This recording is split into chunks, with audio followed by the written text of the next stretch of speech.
Welcome to the DCTV News at Noon program. I'm Kelsey Kiesling. And I'm Kendra Cook. Dolores County Broadcasting Network is the producer of DCTV with support from the Southwest TV Translator Association. If you have a news topic or event you'd like to see covered, give us a call. The studio number is 677-4119. Today's show runs Thursday at noon and is uploaded to our YouTube channel and our DCTV News at Noon Facebook page to watch on demand. Today's August 2nd, 2018. And now the news at noon. According to the Cortez Journal, with a photo courtesy of Colorado Bureau of Investigation, a missing person alert was issued early Thursday for a 4-year-old girl from La Plata County. Authorities are looking for Sparrow Sow, who also goes by Sparrow Lewis, who was last seen in La Plata County on the afternoon of August 1st. She is listed as 2 feet 5 inches tall, about 40 pounds, with brown hair and eyes. She has pierced ears. The Colorado Bureau of Investigation said the missing girl may be with Michelle Lewis, and traveling in a 1994 light blue Toyota Corolla with Colorado license plate ZBQ611. Lewis is described as a 40-year-old woman with shoulder-length brown hair and brown eyes. She is 5 foot 10 inches tall and about 230 pounds. She usually wears glasses. Anyone with information on the situation or the girl's whereabouts is asked to call the La Plata County Sheriff's Office. A CBI spokeswoman did not immediately have more information Thursday morning. Calls to the La Plata County Sheriff's Office were not immediately returned. Reported in the Journal, photo credit Sam Green. Montezuma County District Court Judge Todd Plew on Wednesday ruled that Jeremiah Paul Damron was competent to stand trial for the murder of his mother, whose body was found beaten and burned in his backyard outside of Cortez a year ago. Plew's decision ended a competency hearing with 3 expert witnesses, 2 who had evaluated Damron this year and found him competent to proceed to trial, and 1 who had found him incompetent in 2017. All 3 stated it was possible that without ongoing treatment, Damron's bipolar disorder could deteriorate to the point that he was no longer competent to proceed. None would speculate about his competencies since their evaluations. Plew, quoting Colorado Revised Statute 16-85-105, reiterated that evaluations after Damron's restorative treatment at the Colorado Mental Health Institute in Pueblo found that Damron understood the proceedings against him and could assist his counsel in his defense. After about 3 hours of testimony, Plew found by a ponderance of evidence that Damron was competent to proceed, and he tentatively scheduled a preliminary hearing for early September. Arguments Wednesday often turned to Damron's diagnosis of bipolar disorder and the 17 days of amnesia that Damron says he suffered at the time of his mother's death. The expert witnesses emphasized the dynamic nature of his bipolar episodes and said they could resurface during duress or a trial. District Attorney Will First of the 22nd Judicial District argued that Damron met the Colorado standard for competency, understanding the legal proceedings, and assisting in his defense despite his bipolar disorder and amnesia. While acknowledging that Damron's competency could change if his mental condition deteriorated, First argued that previous rulings found that amnesia did not prevent defendants from assisting counsel. Defense attorney John Moran argued that Damron's amnesia rendered him incompetent to proceed because in part he could not recall the facts surrounding his mother's death and contribute to his defense. For Plew, the case came down to the 2001 Colorado Supreme Court decision in People v. Palmer, which found that amnesia by itself does not constitute incompetency unless it rendered a defendant unable to understand the proceedings or assist in his own defense. In this case, Plew said Damron met the state standard for competency even if he had experienced amnesia. Damron was charged with first-degree murder on July 28, 2017. The charge carries a minimum sentence of life in prison. A preliminary hearing in the case is expected to be held between September 5th and the 7th. According to the Durango Herald, a man involved in a hiking accident died Tuesday in the Lower Ice Lake Basin. Robert Rader, a 72-year-old from Dallas, Texas, was hiking with family and friends when he tripped and fell 100 to 150 feet, San Juan County Coroner Kerry Metzler said. The San Juan County Office of Emergency Management received a call of the incident shortly after 3 p.m. Tuesday, said Emergency Manager Jim Donovan. CPR was performed on the victim for 2 hours, Metzler said. Helicopters from Flight for Life and Mesa Verde Helitac responded to the incident, but it is unknown if the victim was boarded on the helicopter.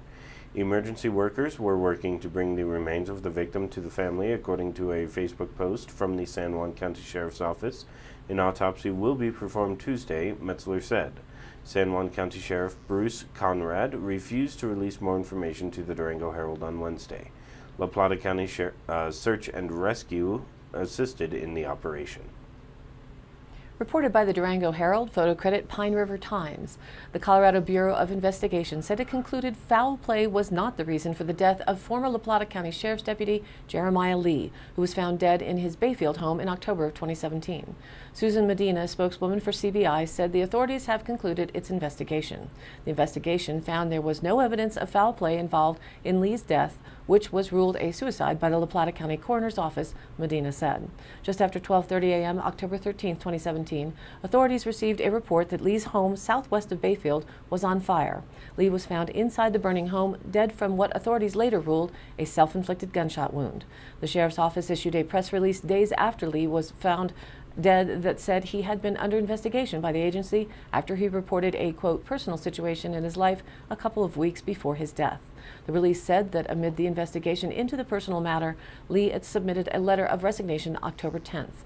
The statement did not get into the specifics of the, quote, personal situation, but said it required an administrative investigation. Ultimately, the sheriff's office asked for the assistance of the Colorado Bureau of Investigation. Hours before Lee was found dead in his burning home, Smith asked that a crisis intervention team member go to check on him. The team member made contact with Lee at 9:15 p.m. October 12th, and reportedly the conversation went well, and the men made arrangements to meet for lunch in the near future, the release said. Lee, age 42, was a lifelong resident of La Plata County and died a day short of his 43rd birthday. He was a sheriff's deputy for 2 years, and before that, an officer with the Durango Police Department for 18 years. According to the Cortez Journal, the Montezuma County Board of Commissioners is considering asking voters in November to approve a sales tax specifically for purchases made over the internet. But the Colorado Department of Revenue says targeting only internet sales for sales tax is unconstitutional. On Monday, the commissioners submitted a letter of intent to the county clerk and recorder's office to participate in the upcoming election with a county sales tax ballot question. They have until September 7th to approve and submit a ballot question to the clerk's office. But for the county to charge a sales tax only for online sales would not be legal, said Lawrence Pacheco, Director of Communications for the Colorado Department of Revenue. Assessing sales tax only on online sales would be unconstitutional because it discriminates against interstate commerce, Pacheco stated in an email to the Journal. And now let's take a look at the weather. The national weather map shows the continued rains and flash flooding encumbering most of the east from New England down to the south. Parts of the Midwest are also now under scattered rain and thunderstorms, while the central states are mostly clear today. Potential for much needed rain exists across the Southwest and the Rocky Mountains. So our regional hazardous outlook states showers and thunderstorms will develop in the higher terrain today, and any storm will be capable of heavy downpours, lightning, and briefly gusty winds of up to or over 40 miles an hour. Thunderstorms are expected once again on Friday in the area as a front passes well north of the Four Corners. The forecast dries out for the weekend when the threat of thunderstorms will decrease until early next week. So the DCTV Local 5 Day shows today a 20% chance of showers and thunderstorms after 3 p.m. Widespread smoke mainly after 10 a.m. Mostly sunny with a high near 89. East winds 5 to 10 miles an hour becoming west-southwest in the morning. Tonight, a 30% chance of showers and thunderstorms mainly between 7 p.m. and 3 a.m. Widespread smoke mainly before 10 p.m. Mostly cloudy with a low around 59. Northwest winds 5 to 10 miles an hour become east after midnight. Friday, a 30% chance of showers again and showers and thunderstorms, mainly afternoon. Areas of smoke before 10 a.m. Then partly sunny with a high near 86, predicted with east winds 5 to 10 miles an hour becoming west in the afternoon. Friday night, a chance of showers and thunderstorms before 3 a.m. and then a slight chance of showers, mostly cloudy with a low around 59. West winds around 5 miles an hour becoming east-southeast after midnight. The chance of precipitation Friday is 30%. Then Saturday, as I said, the weekend it's going to clear up, mostly sunny with a high near 89. Southeast winds 5 to 10 miles an hour becoming west-southwest in the afternoon. Saturday night mostly clear with a low around 61. And Sunday mostly sunny with a high near 89. Sunday night partly cloudy with a low around 60. And heading into the work week, Monday mostly sunny with a high near 89. Monday night a slight chance of showers and thunderstorms before midnight, partly cloudy with a low around 60. We'll know more about that on Monday. And Tuesday sunny with a high near 90. Tuesday night partly cloudy with a low around 60. And now back to the news. Reported by the Cortez Journal, the Plateau fire burning north of Dolores has tripled in size since Monday, in part because of backburning efforts by firefighters. The fire in Plateau Canyon, north of McPhee Reservoir, has grown 3,400 acres as of Wednesday evening, up from 2,800 acres on Tuesday and 1,000 acres on Monday. The fire was 5% contained, and containment was estimated for August 15th.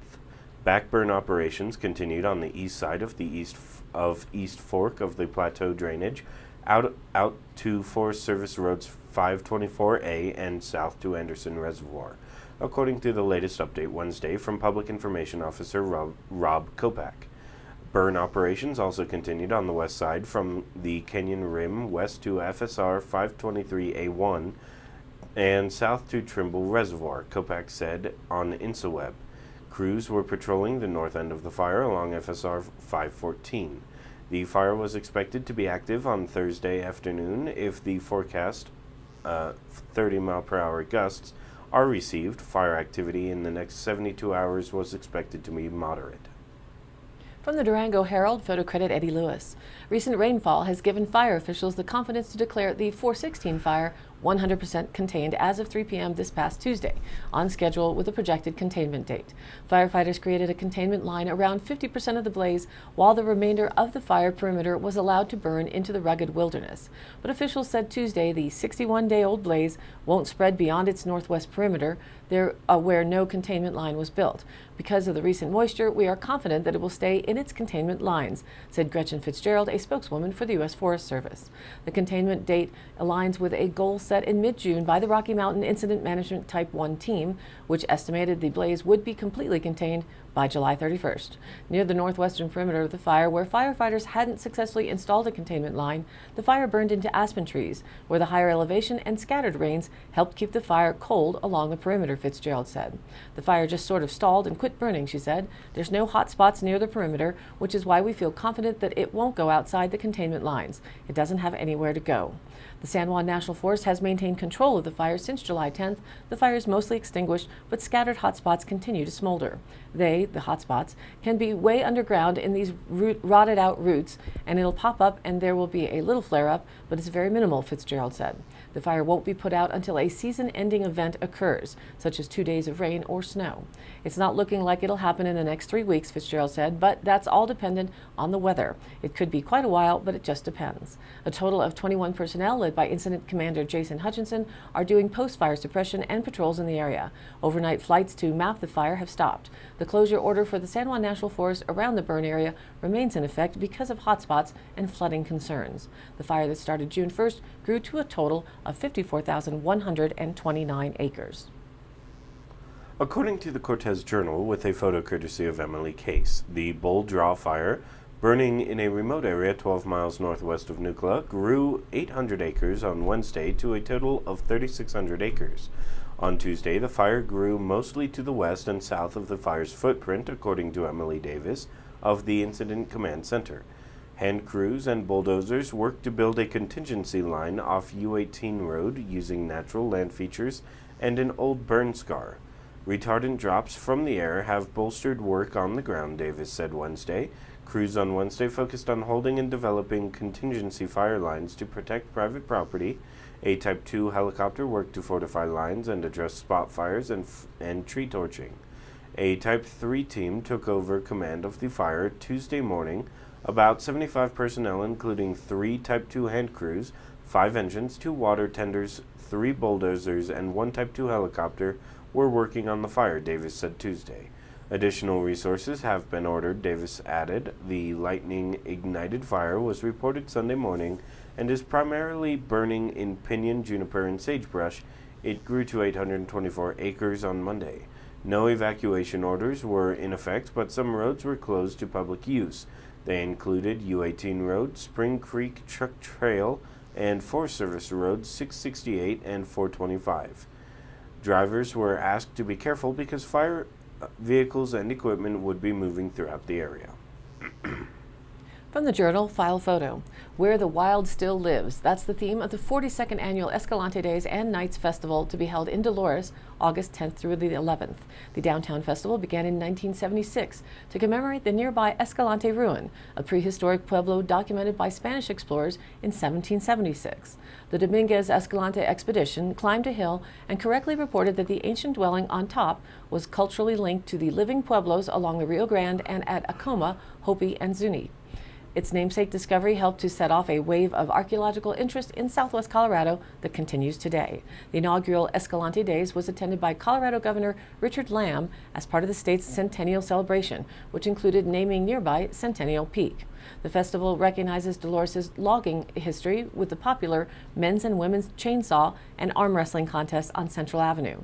Events will include classic summer slideshows such as such as water fights, hula hoop demonstrations, and watermelon eating contests. It will also feature a softball tournament and a popular mountain bike race on the trails above Dolores. So the listing is Saturday. There will be a music festival at the Dolores River Brewery where revelers can enjoy 10 bands for $10, performing on 2 outdoor stages starting at 2 p.m. Friday, it's the Kids Bike Parade and the ice cream eating contest.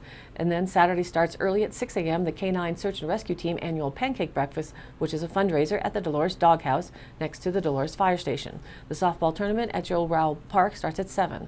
The 20th annual Escalante Days mountain bike race is also Saturday. Visit DoloresRace.com for all the details and different race routes. At 10 a.m. is the Town Escalante Day Parade, led by Citizen of the Year Linnea Vaz and Business of the Year the Dolores River Brewery, followed by famous chainsaw contest at 11 o'clock.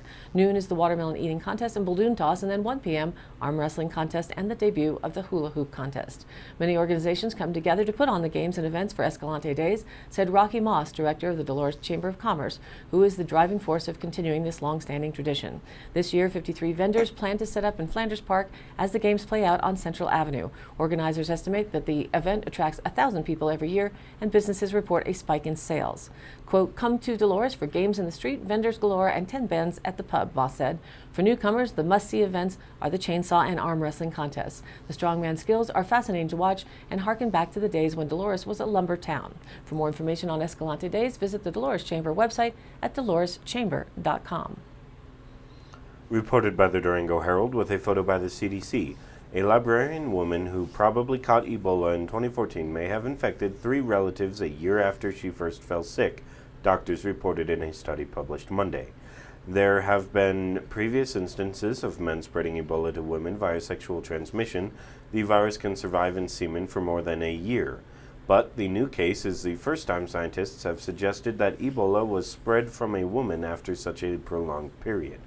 The rare possibility of Ebola spreading long after infection highlights the importance of monitoring survivors, especially with the imminent end of the most recent flare-up of the disease in Congo. That country's latest outbreak, announced in May, has so far recorded 38 confirmed cases, including 14 deaths. It is due to be declared contained on Wednesday, which will mark 42 days or 2 incubation periods since the last case was recorded. The Ebola virus hides in places where it can escape the antibodies from a body's immune system, so there's a need for vigilance, said Dr. David Heyman, a professor of infectious diseases at the London School of Hygiene and Tropical Medicine, who was not linked to the new research. The unusual cluster of cases in Liberia was identified after the woman's 15-year-old son was diagnosed with Ebola in November 2015. Scientists then tested the rest of the family, the woman, her husband, and their 3 younger sons. Today's High Canyon Country happenings. Colorado Parks and Wildlife will celebrate Colorado Day on Monday, August 6th, by offering free entrance at all 41 state parks. Colorado Day was created by the state legislature to mark the anniversary of statehood granted in 1876 by President Ulysses S. Grant. Although the state commemorates its 142nd year on the first of the month, just yesterday, state parks recognized the occasion with free entrance on the first Monday of the month. All other fees, including camping and reservations, will remain in effect on August 6th. Colorado Parks and Wildlife manages 41 state parks, more than 300 state wildlife areas, all of Colorado's wildlife, and a variety of outdoor recreation. To plan your next park adventure, visit cpw.state.co.us.